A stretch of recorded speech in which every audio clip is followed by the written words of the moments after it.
It is unbelievable that on the first night of a new board that such things would come up. Not everybody happy. A school board meeting in Berkeley County, South Carolina, where new members started with firing the superintendent and district's lawyer. They replaced the chair.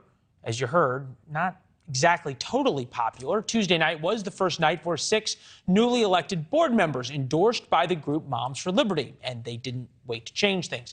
Conservative nationwide group focused on school board elections. They won about 50% of their candidates with 500 plus candidates, 50% of their races. Tiffany Justice, co-founder of Moms for Liberty, with us now.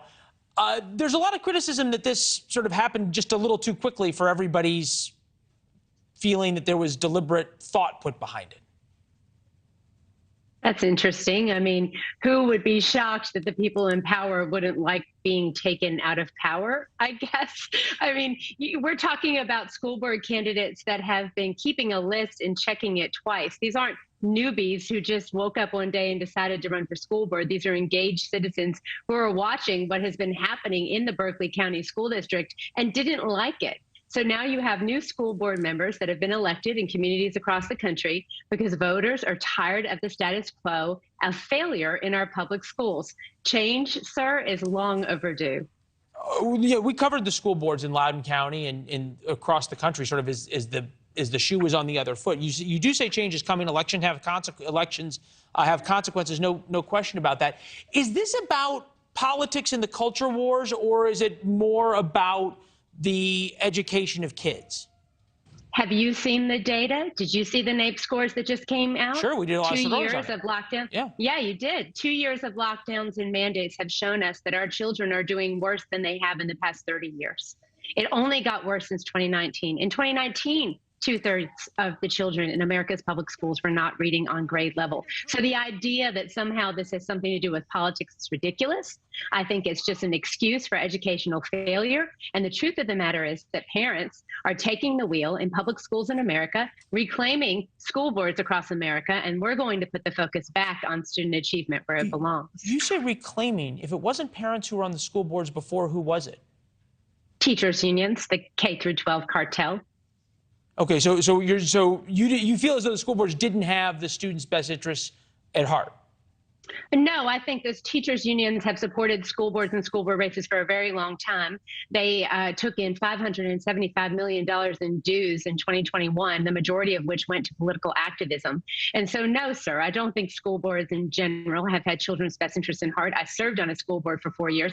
I got to see it right up close and personal. And now parents are taking the seat. And why would they wait to make a change? When children are in harm's way, parents act. We don't wait and assess and wait. They've been watching. They've been waiting to take office. They're making changes. They see change needs to happen. When President Biden came in on his first day in office, even before the inaugural balls, he was signing executive orders. So it's a point well made. Yeah. This would be the question. But here's the difference. The president doesn't necessarily have, I mean, he may have the right to do these things, but is it the right way to move the nation? These are elected school board members.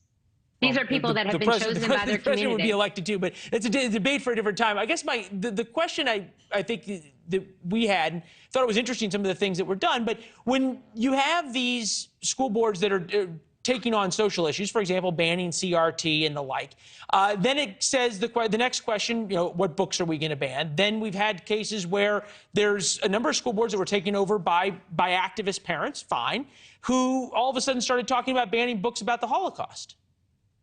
Where is that happening? That was in Texas. Okay, what I would say to you is this: the community needs to be a part of every conversation that is happening about schools in any public school. But the idea that somehow not selecting books to be in a public school library and that's banning books is just ridiculous. The idea that someone doesn't want the Holocaust to be taught, like, I really want to know who those people are, and I think we need to hold them to account. But I also will tell you, I do interviews all day long, and I hear all of the accusations of parents and what they want to remove and what they want to do. We want to put the focus back on student achievement. And okay. I heard criticisms of the way this board behaved and that they fired the first Black superintendent. Well, that same night, they hired the second Black superintendent in that district. But the spin is always there. So I applaud these school board members. That's why we had you on to talk about it.